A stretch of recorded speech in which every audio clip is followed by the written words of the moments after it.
Yeah. Once again, it's on. Back at you one more again. Real Kids TV and the house like motherfucking kitchen sinks. It's been a couple days. I had to take a couple days to refresh and, replenish my mind and my thoughts and things of that nature. Plus, my Dallas Cowboys did lose once again. I own it. I accept it. We're trash. Every year, it's the same high hopes. But yet every year, it's the same disappointment. So sick of Jerry Jones, Stephen Jones. I'm sick of the grandkids. I'm sick of the great-great-grandkids. I'm sick of the whole Jones family. Sorry about that little outburst, if you will. I'm an avid, I love the Dallas Cowboys. I've been a fan since I was a little kid, and now I'm acting like a little kid over the Dallas Cowboys. But with all of that, with all of the disappointment that I experienced this weekend, I still had time to reflect. I still had time to think back on some things that I've done and experienced in my life. Now, before I get into this afternoon's video story, if you will, understand that I'm a self-proclaimed Mr. 30 Minutes or Better. Meaning that anytime I drop a story or video, it's guaranteed to be at least 30 minutes. So if you're on your way to work, you're at work, you don't feel like being there, you're on your way home from work, you need to laugh, you need to cry, you're trying to lay down and take a nap. Perhaps at night, you're just trying to go to sleep, depending on, whatever time you listen or view this video. Or you're just in the mood for a good old-fashioned, true, keyword being true, penitentiary / life story / life experience. This is the channel for you. If you like the channels that, have the 12 and 15 and 8-minute videos, absolutely nothing wrong with that whatsoever. But at Real Kids TV, it's 30 minutes or better. No pun intended. So with all that being said, there is a message. I had a situation with a very good friend of mine, an ex-friend of mine. We're still cool, we're cordial, but things will never go back to how they once were. I'm a pretty forgiving guy. My mother says I get it from my dad. I'm the third. The exact same name as my dad, my granddad. My mother tells me all the time, son, you a spitting image of your dad. You act like him, you talk like him, you walk like him, you have the same demeanor, you have the same mannerisms. And she said one of the things about him, he had a big heart. He never really stayed mad long. He wasn't one of those type of individuals that, held a grudge. Now, unfortunately, I lost my dad, when I was incarcerated.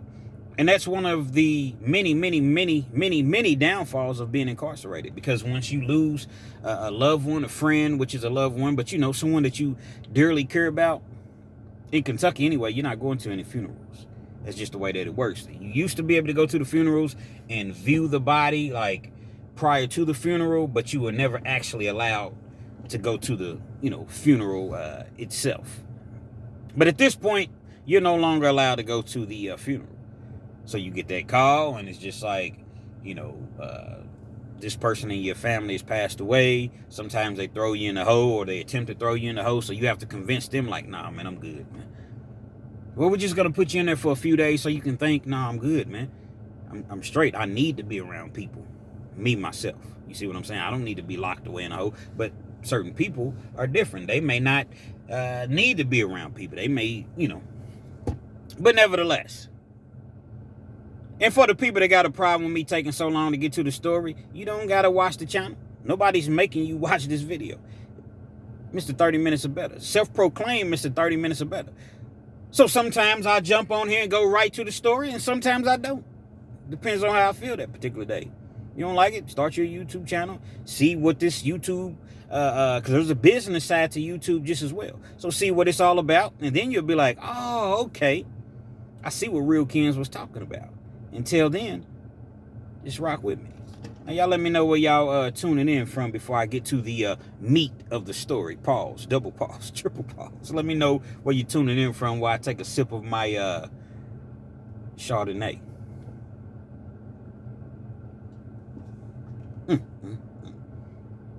Nothing like some good old Chardonnay. Now, I am parked. I'm not driving. I'm just in the vehicle. I'm parked. I'm not driving. So, got to do the right thing.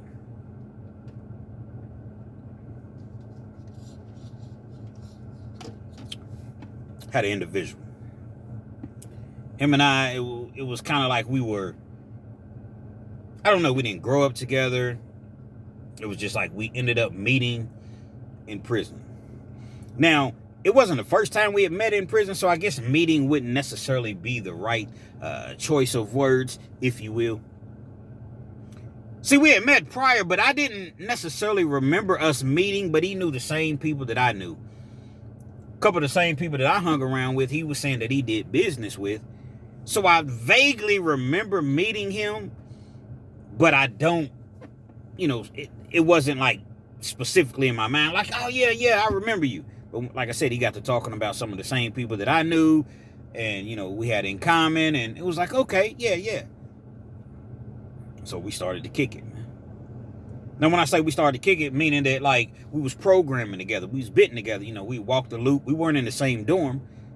So when I come outside on the yard, I get my little workout in, I hoop or whatever. He hooped. And we would just walk the loop and just talk about all the things, that you kick the Willy Bobo. That's what you call it down here in Kentucky. The Willy Bobo, man. Urban Dictionary for you just talking. Half the time you tell a lie. You're not really talking about anything. You're just talking to pass time.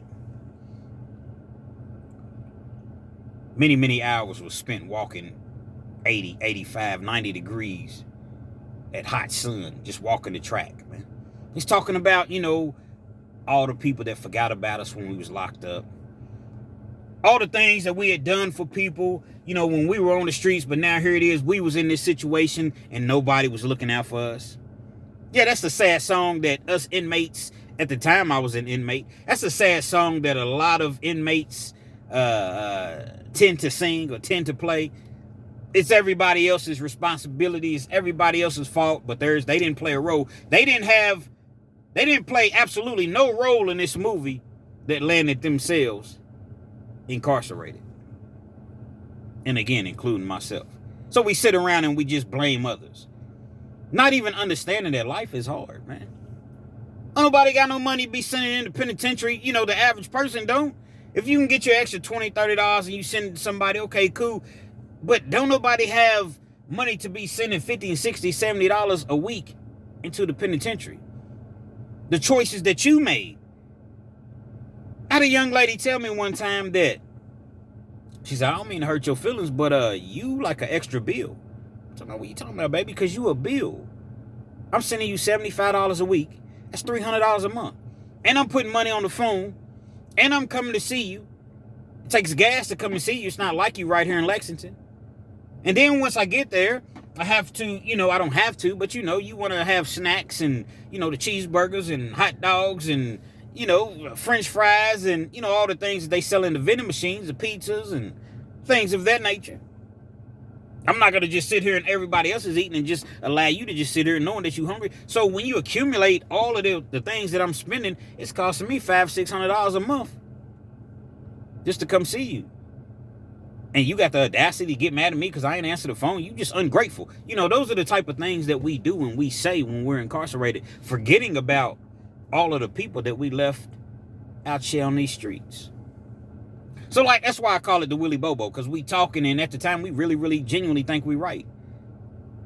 Until the situation changed. The tables turned. We're outside of them walls, of them gates, and we have people that are inside, and it's like, hey, bro, send me this. Man, he don't understand, man. I don't get it like it. But you forget about all the times that you was asking people to send you money. So we conversing every single day, man. We're just going to call him Larry. I don't want to use his real name, so we're just going to call him Larry, man. Larry is from Miami. Larry was real good in basketball. No, Larry was not 5'11". I know it's the first thing you all going to say. I bet he was 5'11", kids, because I was going to give his description, but I wanted to put that out there. Just put it in the air. Everybody's not 5'11", okay? Larry was about 6'4", is about 6'4". He's about 3, 4, maybe 5 years older than me. He's a cool dude, just a cool cat. And so, we kicked it. He ended up getting transferred. Once he got transferred, I still had maybe, I don't know, another 2 years left. before I even remotely had a chance of getting out, before I went up for parole. He gets transferred. I was kind of like, man, that's my dude, because we done kicked it, probably, programmed together for a good 6 months before he got transferred. Actually, he gets transferred because he gives some time back. Now, when I say gives time back, meaning he appealed his case, and so we had 20 years, but they knocked 10 years off due to a, I don't know, it was a technicality, if you will. So his 20-year sentence turned into a 10-year sentence, which meant he was eligible to go to a lower level facility. So he got transferred, went to a lower level facility, in which about 6 months later, he ended up going home. The entire time that I was locked up, Larry never reached out to me. Never wrote me. I think he wrote me one letter. But I understand, when you first coming home from prison and, you lose everything that you had, it's kind of hard, and it takes a while to really, build back up. And you're not really, you may think about the individuals that are incarcerated, but you can only do what you can do. I'm kind of in my feelings a little bit, like, man, my dude ain't even holler at me, man. But I understand, once again, I'm not an individual that is going to stay, angry and upset. I do my little 18 months after the fact of him getting home, and then I end up coming home. I come home, look like Larry's doing, fairly well. Now, I'm not going to try to count anybody's pockets, but it seemed like Larry's doing fairly well. I heard that he has a barbershop. Cool. I go to his barbershop. Show some love or whatever. I wasn't going over there. I had my own money. I come home with a few $1,000s. So, I wasn't going over there to looking for a handout or trying to get anything free or anything like that. I get my hair cut. He cuts my hair or whatever. I'm not sure how great of a barber that he really is, but I'm trying to support. He cuts my hair. I get out of the chair. $25. Now, in my mind, I'm not going to lie. Dang, bro, I just got home. You going to charge your brother $25 for a cut? You supposed to be my mans, but you going to charge me $25? In my mind, this is what I'm thinking. No worries. I whip out a wad on him. Give him the little $25. I tip him. I'm not mad, because I have to think. Business is business, B. You got friends. You got business. My grandfather used to tell me, now, little kids, a gift is a gift, and a loan is a loan. Business is business. So I can't front. I pay him the little money or whatever. We sit outside. We talk for a minute till his next client came in. And from that point on, we started to communicate. We exchanged numbers or what have you, because I just knew where his barbershop was at. We hadn't really even spoken, because remember, he didn't keep in touch with me. Everything's cool, man. He's still doing his thing, and that's cool. But me, I'm staying over here because I don't want to go back to prison. So I don't want to have anything to do with, I'm not hanging out in the barbershops all day long. I don't even think I ever went back to his barbershop after that. It was just, we talk about sports on the phone, or we might meet up, have a couple of drinks. He go his way, I go my way. That's just what it was. Probably about 2 years later, I get a phone call. I see that it's him. I'm like, what's up, bro? He's like, hey. But I can't really hear him. I see that I'm talking to him, but it's like, how you're trying to talk to somebody on the phone and you can't really understand what they're saying? Sounds like they're talking like it sounds like a robot. So I can't make out what he's saying. Come to find out, he had been arrested. Now in Kentucky, in Fayette County, when you initially get arrested, they used to allow you to keep your phone. So when you come in, they book you, pat you down, count your money if you have any money on you or whatever. Whatever your property or whatever, they put it in a bag and things of that nature. But they allow you to keep your phone because some people make bond. If you make bond, then, no problem. But if you're not going to make bond after a few hours of sitting like in a little processing room, the waiting room or whatever, then they're going to take you upstairs, take your phone or what have you. So he's able to call me, but the signal is bad. I don't understand what he's saying. I'm like, bro, I need to get another phone. What's up with Larry's phone? So I'd say about 20 minutes later, I get another phone call. It's like an 800 number. I don't even answer. Calls back again. I still don't answer. After about 3 or 4 times, it calls back. So I pick up the phone. Hello? Hello, you have a collect call from. It's your boy Larry, an inmate at the Fayette County Detention Center. What? The Fayette County Detention Center? He just called me from his cell phone. How's he calling me from the Fayette County Detention Center? Push 5, whatever it is, to accept. I'm talking to him. What's up, bro? He was like, yeah, I was trying to call you, man. His voice was very, very somber. Yeah, what's up, bro? I was just trying to call you. Yeah, what's up, man? What's the deal? What happened?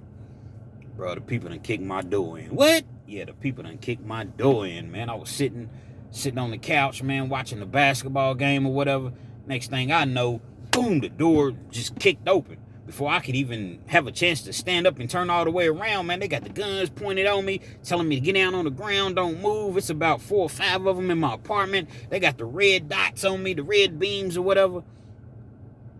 I'm like, damn, bro. So what? He was like, dog, it's over for me, man. He said, man, they found it. I said, what? Yeah, they found that. He said exactly what they found. I don't remember how much it was. He was like, yeah, I'm about to sit down for a long time on this one. I'm still on parole. They're going to hit me with a habitual offender. Like, offender. His mentality, he didn't have the same demeanor. He didn't, because typically he's upbeat and it is what it is. He's one of them type of individuals. You ever meet an individual that no matter what it is, their response is, it is what it is, man. You know what I'm saying? Some days chicken, some days feathers, man. You know, it is what it is. This particular day, he knew that it wasn't good. It's never good when you get arrested, but this particular day, I could sense the defeat in his voice. Damn, bruh. Bond is $50,000. Trafficking, back then, off top is $50,000. And then, you know, they're going to add a couple other charges or what have you. So his bond ended up being like $60,000. We don't have a bail bondsman in Kentucky. We don't have an automatic 10%. If your bond is $60,000, you better have 60 G's or you're going to sit in there. Or you better get you an attorney that can come down and talk the judge into reducing your bond to 10%, which would still be $6,000. Even at $6,000, he didn't have that. He knew that he was going to be locked up for a while. What do I do as a friend? And not to try to portray myself as some great individual, but you know, I'm a pretty good friend, and I have good friends around me just as well that have been absolutely great to me. I go down to the jail, drop him about $100 because they got a machine. So like the machine, it's not really like an ATM machine, but like if you want to deposit money into someone's account, if you have cash, you just slide the cash into the machine, or if you got a card, you just swipe your card, money goes on their account expeditiously, instantaneously. I'll take him like $100. Because if you don't have any money, you can't call out, you can't do anything, you can't order commissary. Now you already owe the jail, you already probably 40 in the hole. At this time it was like $40, $50 in the hole, because they charge you a processing fee when you get arrested. Yeah, they charge you like $30, $40 once you get arrested, and then you don't have any hygiene, so they give you what's called a care pack. It got like a little bitty small toothbrush about that big, a little bitty bar hotel soap. You got some generic shampoos, generic toothpaste, you don't get little small generic deodorant. You better off not wearing any deodorant. And they charge you, they give you a cup and a washcloth. They charge you for that. That's $4. Then they charge you, they ask you, do you want t-shirts? Do you want boxers? If you want your t-shirts, you want your boxers, that's going to be another $20. So really, when it's all said and done, you're going to end up owing the jail $60, $70. So I'm quite sure that I put more than 100 on there now that I really think about it, because I knew that he was going to owe the jail that, and he said that they took the money that he had on him. So he went into the jail basically with no money. I take the money down there or whatever. So he calls me the next day. He said, bro, I need you to do me a favor, man. I said, what's up, man? He said, you know, that's why I was trying to really call you on my cell phone, so understand what I'm saying. Now, when he's saying understand what I'm saying, basically he means I'm not going to say this over the phone. I'm going to say it over the phone, but basically I'm talking in code. Bet. He tells me to go to his crib. He wants me to go over there and pack up all of his stuff, because he's about to have his stuff set out on the streets. He knows that he's not getting out on bond. I need you to take all my stuff, pack it up, man, and wherever you can take it at, take it to. I got this little female, whatever, that's going to come over there. She's going to take my clothes. She's going to take, some of the stuff, but I need you to grab certain stuff. Now, when he's saying certain stuff, I understand what he's saying, but I don't know where it's at. Certain stuff. I need you to really, really focus on getting certain things that could help me get out. I'm listening to him. I'm not really saying much, but I'm listening. He's telling me where it's at. See, apparently when the police came in, they raided his place because he said they tore the whole place up. But he had a Louis bag. See, he used to sell Louis bags. Like from he had a connect like in New York and like on the East Coast or whatever. He's from Miami, but he had family in New York. He had family in California. He had family in Virginia. So he had those bags. Had a Louis bag. In the Louis bag, he had 4 P's. 4 Pizams. You know what I mean? Marijuana. He wanted me to get that. I'm not really into putting myself in jeopardy, putting myself into, a situation in which I can get caught up. But at the same time, I thought at this time, like, ain't no big deal. Because I'm packing up all of his things anyway. I get one of my buddies. One of my buddies that did the lawn care business with me. He knew my buddy, my partner. 5 Star. I've told stories about 5 Star in a couple of my videos. 5 Star done really got me caught up into a couple scenarios or whatever. But 5 Star is solid, man. 5 Star was facing 33 years. That was the offer. But if he told on me, if he made statements on me, they would give him 3 years. 5 didn't do it. So 5 was, really my partner or whatever. We go over there. We get all this stuff, man. I'm talking about all his clothes, fold his clothes up, put them in a bag. We straightening up the house as much as we can. We trying to salvage as much as we can because they tore the house completely up. How they missed this Louis bag, I do not know. But they missed it. And he knew that they missed it. I guess because when they were coming out of the house, he was able to see the things that they brought out and the things that they charged him with. And what was the Pizams that was in the Louis bag wasn't on the arrest report. So he knew that they had missed it. We're inside. This dude was a shoe fanatic. I'm talking about he probably had 60, 70 pair of shoes. Looked like the majority of them hadn't even been worn, or maybe once. So I told 5, I said, look, man, 5 can have sticky fingers sometimes. Look, bro, don't take nothing. This is my dog. Please don't take nothing. Come on, man, ain't nobody gonna take nothing, man. I know him too, man. I know Larry, man. I'm not gonna take nothing. Just don't, dog. Please. He got all type of jewelry. He got all type of colognes and DVDs and CDs, because at the time, it wasn't no everything was, people still listening to CDs and watching DVDs. Y'all rock with me. We spent hours over there getting everything together. Now, at the time when this was happening, there was a young lady that I mentioned that he had been kicking it with. She came in. She was helping us. But we had already been there for maybe, I don't know, we had already been there for a couple hours. She comes in, she's helping us. She stays for about an hour, hour and a half, and then she leaves. When she's leaving, we're about to leave, but we're not quite, ready to leave yet. She said, well, he called me and asked me to come over here and get his clothes and stuff. I said, yeah, he did tell me about you. He said that, because I had seen her before. I knew of her. I didn't personally know her, but I knew of her. Keisha. She was like, well, I was like, well, what about, I can't get his beds and his couch. And she's like, nah, me and my cousin, we coming back. And we going to get that in like 2 hours. I said, y'all coming back? She's like, yeah. I said, well, y'all going to need some help? She's like, nah, he got a couple of his partners or whatever. We just going to move the stuff out because he wasn't like on the top floor or anything. So she was like, we just going to move it out. We got a truck or whatever. And I'm going to put it like in my garage or whatever. You sure? She's like, yeah. So I'm like, all right. So everything that we had packed up, everything that we had, put neatly in the bags and just everything, we left it with her. After all, she told me that she was going to be the one that was going to make sure that he got it. He told me that she was coming, by what have you to help. So I didn't think anything of it. I ended up coming back. When I come back, I grabbed the bag. When I grabbed the bag, the Louis bag or what have you,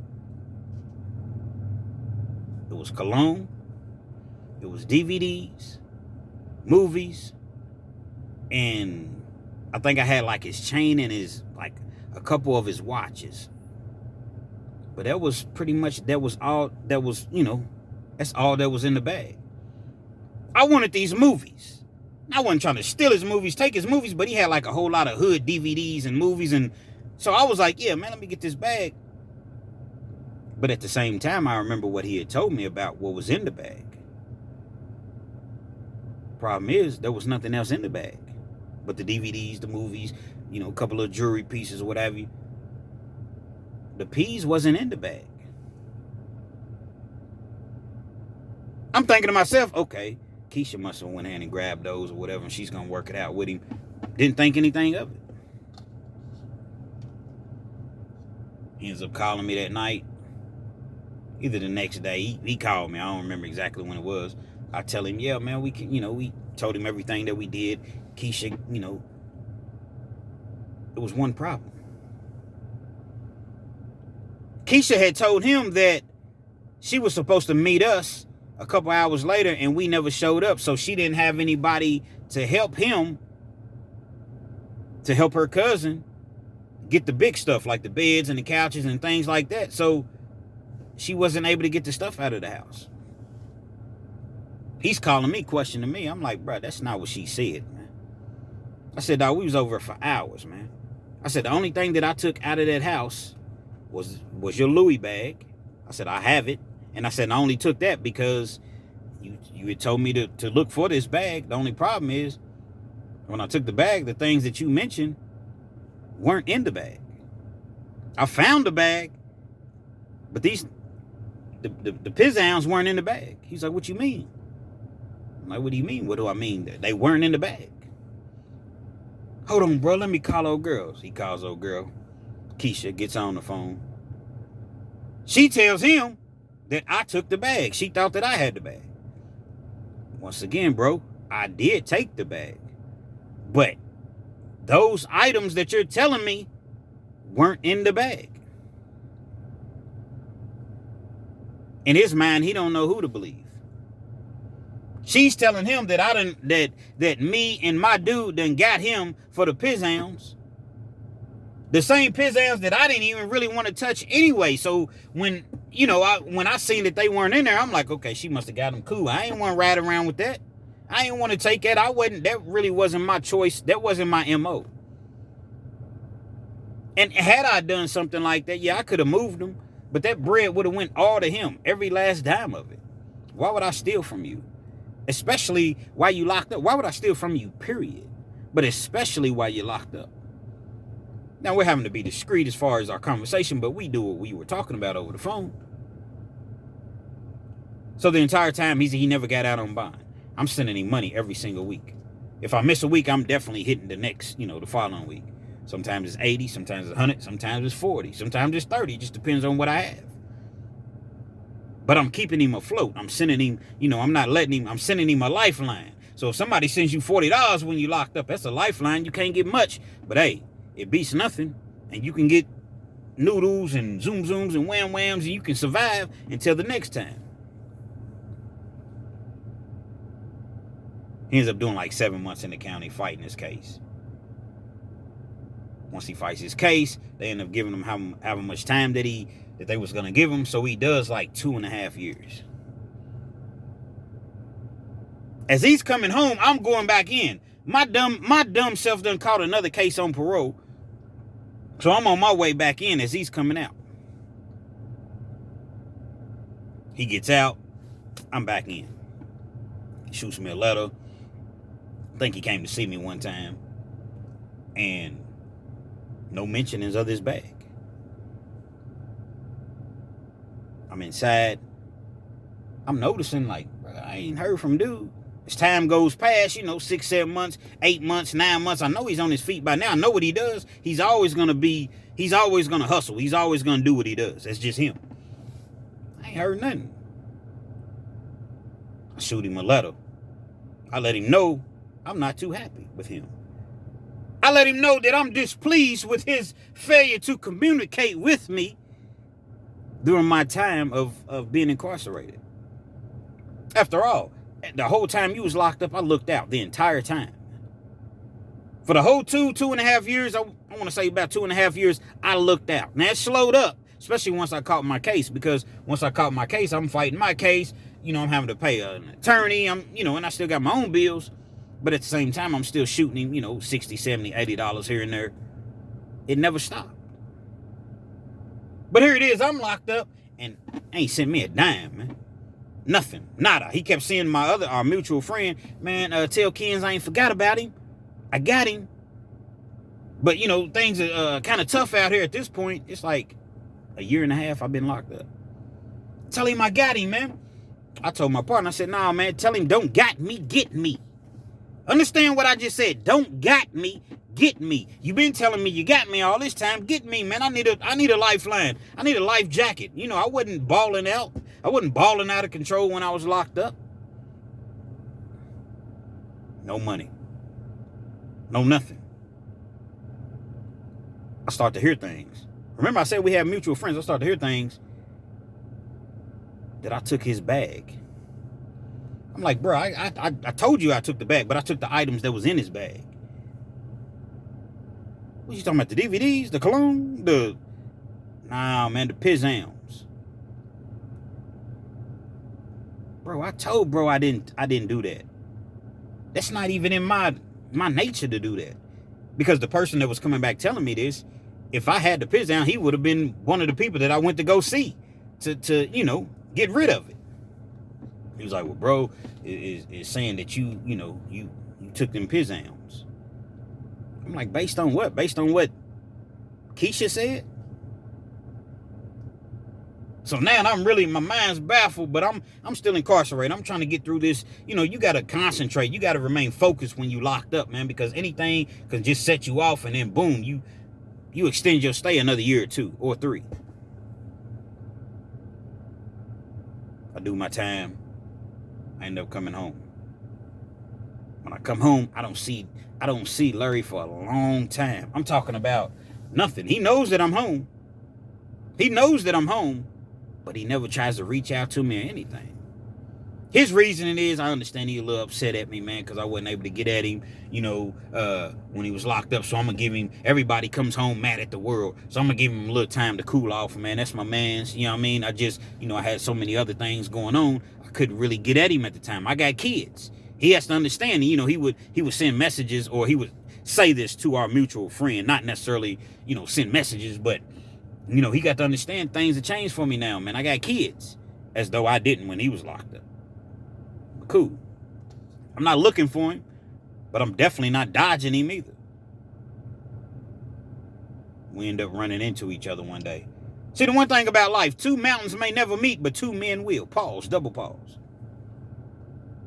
I run into him one day at like Jimmy John's, somewhere like that, man. I don't really like it at Jimmy John's. Y'all jump in the comments, let me know. If y'all got a Jimmy John's where you at, let me know. They sell the cold cut sandwiches. I just wasn't really feeling Jimmy John's like that. You charged me $10, $11 for a sandwich, and it just wasn't, I don't know. It didn't taste too well to me.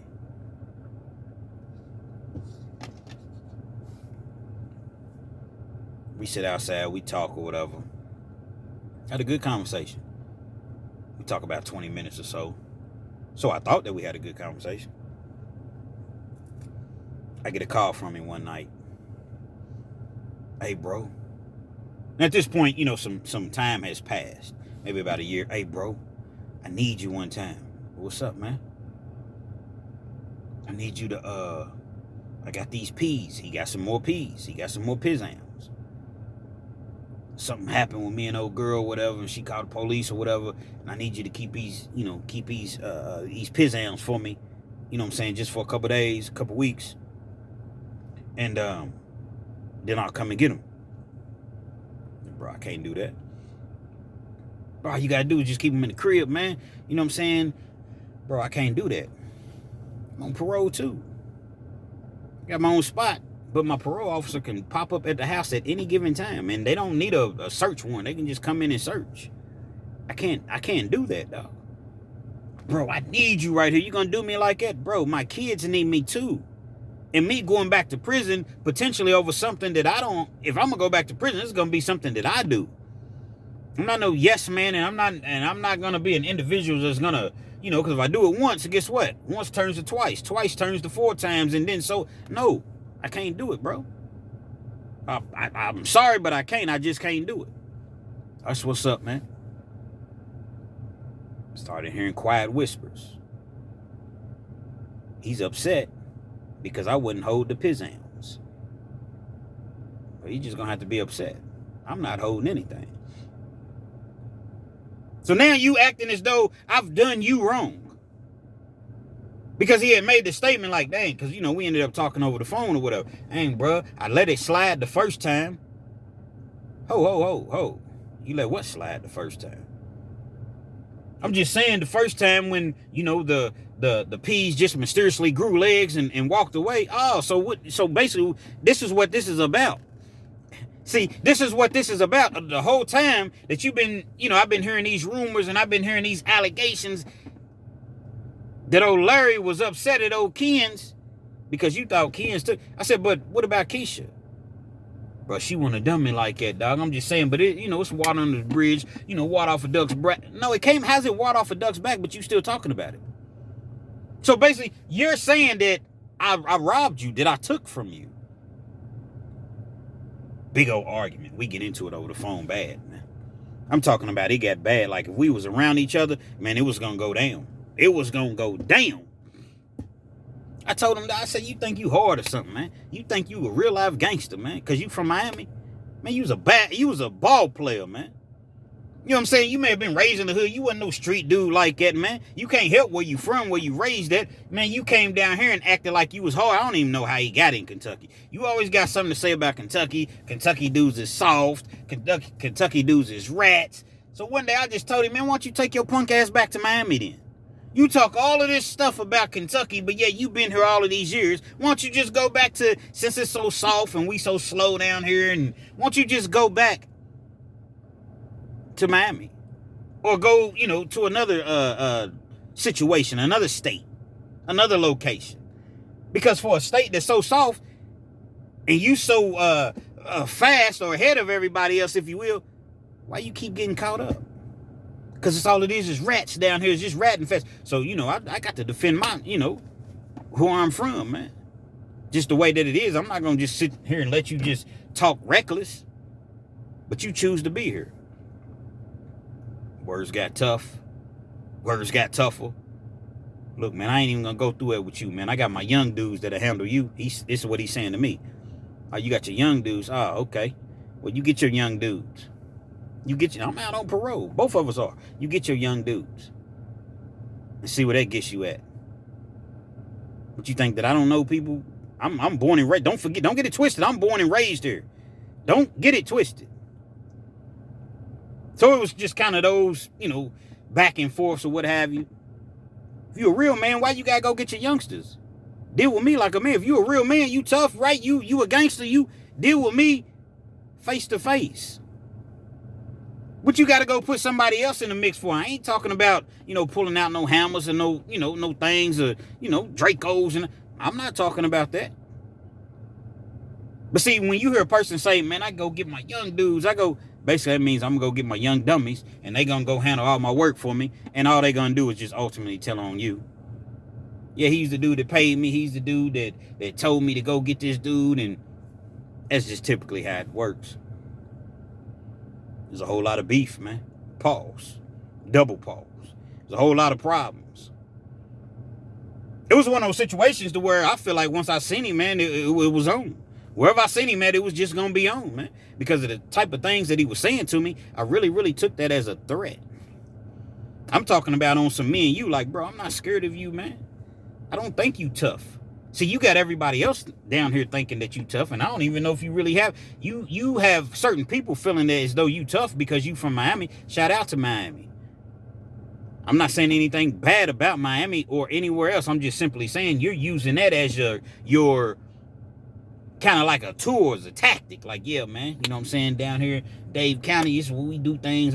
Okay, and I understand that, and I get it. But I just don't think that you was really living like that. I don't think you was really out there living the way that you said that you were.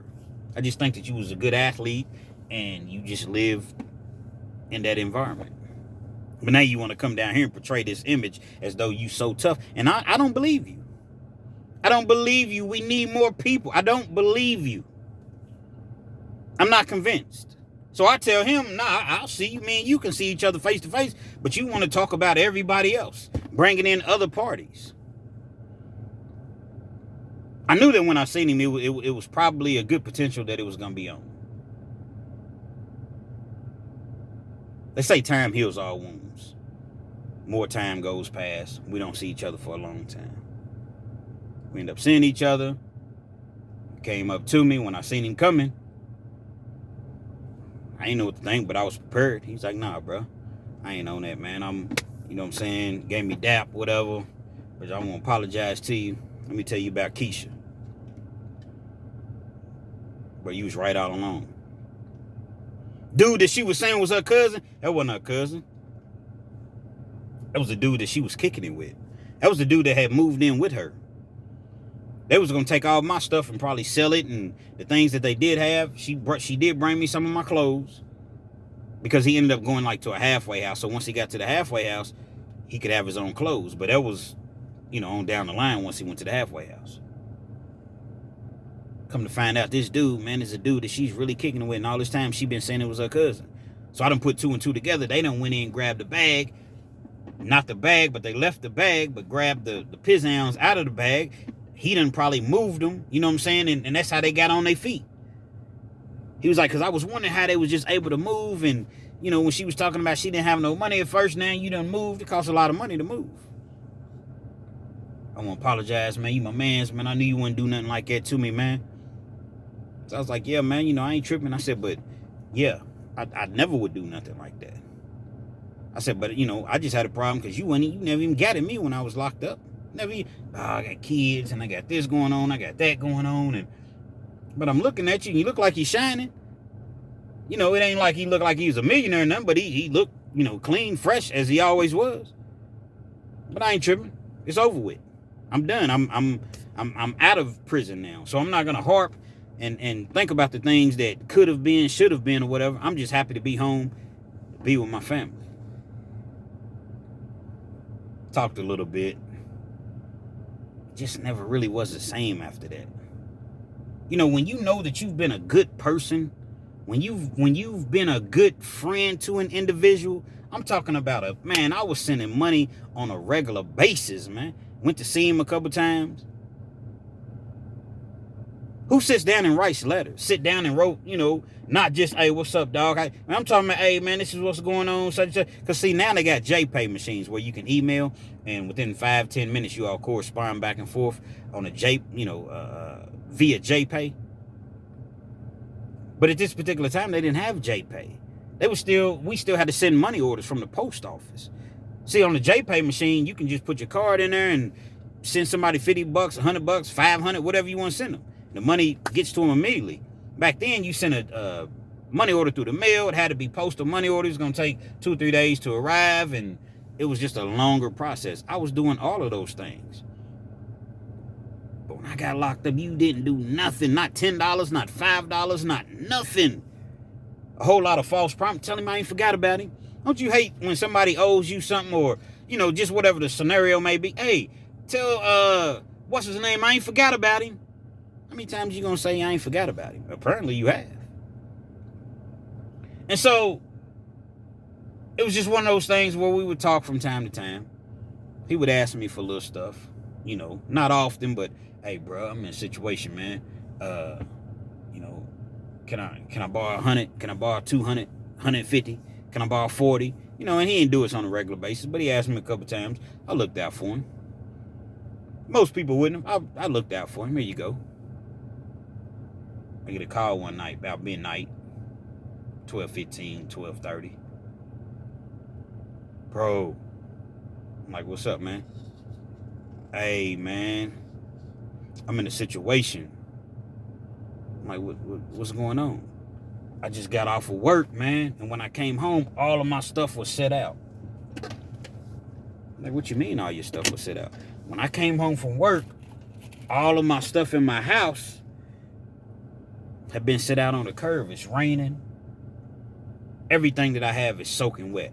People have taken some of the things that I had, the majority of the valuables, and everything else is just soaking wet. Well, why would they put your stuff out? He came with some story about they changed management and he thought his rent was paid and he had X amount of time to pay his rent. No, you had an eviction notice, bro, and you didn't go back to court. So when you don't go back to court, guess what? Not even back to court. He didn't go to court, to the hearing. They set his stuff out. I don't got nowhere to go, bro. I don't got no money. The little money that I had in the house, $1,500, whatever it was that he said he had, they took that. My jewelry, all my stuff is just gone. I don't got nothing, bro. Damn. That's crazy. Same individual has never done nothing for me. Nothing. It's calling old Kens once again. And I'm not even an individual that's going to throw anything in your face. And yeah, I did this, I did that. Ain't nothing I can really do, bro. I took him a couple hundred. Helped get him some, socks, t-shirts, shorts, underwear, stuff like that. But I there's nothing else that I can really do, man. Even despite all the things that not necessarily that he took me through, but just all the things that had transpired, I was still willing to help him out. But only to a certain extent. Because see, if he was really my man's, hey, come on through, man. I got to, you know what I'm saying, stay here, get on your feet or whatever. I got an extra whip you can drive or whatever, just to get on your feet. But no, I'm not doing that. I'm not doing that. Because in my time of need, you didn't even show me any sort of compassion, empathy, nothing. Well, come on, Kens, you can't be so judgmental. I'm not being judgmental. Okay, Kens, well, maybe you're not being judgmental, but maybe he just didn't have it. Okay, cool. It ain't always about money with me. But you could have got at me. You could have sent me a letter. You could have, but I've heard all your stories. Yeah, man, this person was locked up. I was sending him $100 a week, and I was doing this. See, you tell these things, you say these things, not even understanding that I'm listening at all times. You did this for that person, so either you're lying or you just didn't rock with me the way that I rocked with you. Whatever the case may be, I did what I could do, and I just left it at that. He ended up, moving in with somebody, and he ended up climbing back, getting back on his feet or whatever. He asked me to help him out a couple more times. I didn't do it. I don't see. Now at this point, I didn't feel bad telling him no. Nah, bro, I can't do it. I ain't got it. I messed around. I ain't got it. But I don't even have to say that. Nah, I can't do it. This period, I can't do it. When you have somebody that's good to you, when you have somebody that's solid with you, remain solid with them. Because the tables can turn. The tide can turn. It can quickly change up. Things can quickly be reversed. And you don't want to be in a situation to where, the individual that has always helped you, now he needs your help and you're nowhere, you blowing in the wind. Treat people well. Treat people right. You allowed a woman, and not just a woman, a person to come in between our friendship based on what she said. What she said. And the whole time she was stealing from you. I'm going to quote Hassan Campbell, what he says all the time. Watch your circle, man. Same way that Hassan Campbell has stolen my rewind, my manual rewind. I'm not going to steal. I'm going to just borrow. Watch your circle. Because your circle just may be the ones to ultimately hurt you. I will be going live this evening. So, y'all be on the lookout. I'm going live. And we just going to make it do what it do, man. Real Kens TV. Hopefully you like the video. Feel free to comment. Definitely share. Subscribe to the channel if you're not already subscribed. And be sure to hit that post notification. So anytime I bring you this action and this heat, guess what? You're amongst the first to receive. Free Jay Williams, man. Less than, I'm not going to say exactly because he don't want people to know exactly when his release date is, because he wants to surprise you all. I'm assuming he'll be home real soon. Less than 60 days. Easily less than 60 days. Real Kens.